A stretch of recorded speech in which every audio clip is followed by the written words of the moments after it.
সেইদিনা দুপৰীয়া ভাত খাবলৈ অফিচৰ পৰা ঘৰ যোৱা নাছিলোঁ। সন্মুখত এবাটি মেগী, মোৰ কাম আৰু মই। সন্ধিয়া হোৱাৰ লগে লগে মোৰ ইটো সিটো কাম কৰি ঘৰলৈ উভতিম ভাবিছিলোঁ। নহ'ল, মাৰ লগত ডাইৰেক্ট মামাহঁতৰ ঘৰ। মোৰ দুপৰীয়া ঘৰলৈ ভাত খাবলৈ নোযোৱা আৰু সন্ধিয়াৰ মোৰ কামখিনি এৰি মামাহঁতৰ ঘৰ পোৱাৰ এটাই কাৰণ, সৰু মামাৰ ল'ৰা মানসৰ জন্মদিন। দুপৰীয়া মাহঁতৰ লগত একেলগে মন্দিৰ গৈছিলে আৰু সন্ধিয়াৰ কাৰ্যসূচী এয়া। সৰুৰ পৰা এটা স্বভাৱ আজিলৈকে নগ'ল। ক'ৰবাত নাম প্ৰসংগ দেখিলে লাহেকৈ বহি চাপৰি বজাবলৈ ধৰা। ল'ৰা ডাঙৰেই হ'ল। মোৰ যদি ভুল হোৱা নাই, তাৰ 14 বছৰ হৈছে। আচলতে জন্মদিনটো এনেকুৱাই চাগে।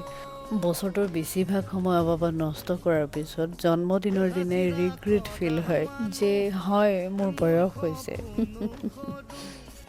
তেতিয়াৰ পৰা আমাৰ সৰু মামী চেষ্টা কৰি আছে চৌকা জ্বলাবলৈ এইটো, কাৰণ সেইফালে দালি বহাই আছিল, কিন্তু ইমানে সময় লাগিল যে এইফালে জ্বলাই নাই ভালকে, সেইফালে দালি তেল মাৰি শেষ। এতিয়া তাতে বনাব পৰা হৈ গ'ল। এনেকুৱা নহয় যে মই বহুত বেছি ভাল ৰান্ধিব পাৰোঁ, কিন্তু প্ৰায় মামাহঁতৰ ঘৰ গ'লে মাংসৰ আঞ্জা এখন ময়ে বনাওঁ। লাহে লাহে ঠাণ্ডা পৰিছে। অৱশ্যে নৱেম্বৰ মাহৰ এইখিনি সময়ত বেছিয়ে ঠাণ্ডা পৰিব লাগিছিলে। এই যে মই বগা চাৰ্টটো পিন্ধি আছোঁ, এইটো হৈছে সৰু মামাৰ চাৰ্ট। মই পিন্ধি অহা টি চাৰ্টটোৱে ঠাণ্ডা কমাব পৰা নাই, আৰু যাৰ কাৰণে মামীয়ে অইন দিনাৰ দৰে আজিও এনেকুৱা এটা ব্যৱস্থা কৰিছে।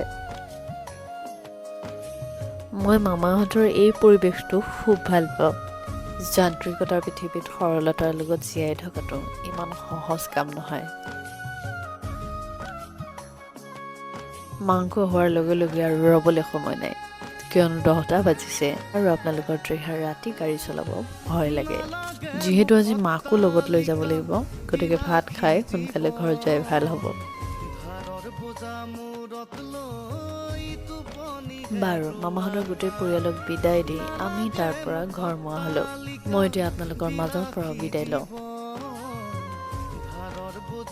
লগ পাম আকৌ কেতিয়াবা অন্য এটা ভিডিঅ'ৰ সৈতে। তেতিয়ালৈকে অ'কে, বাই।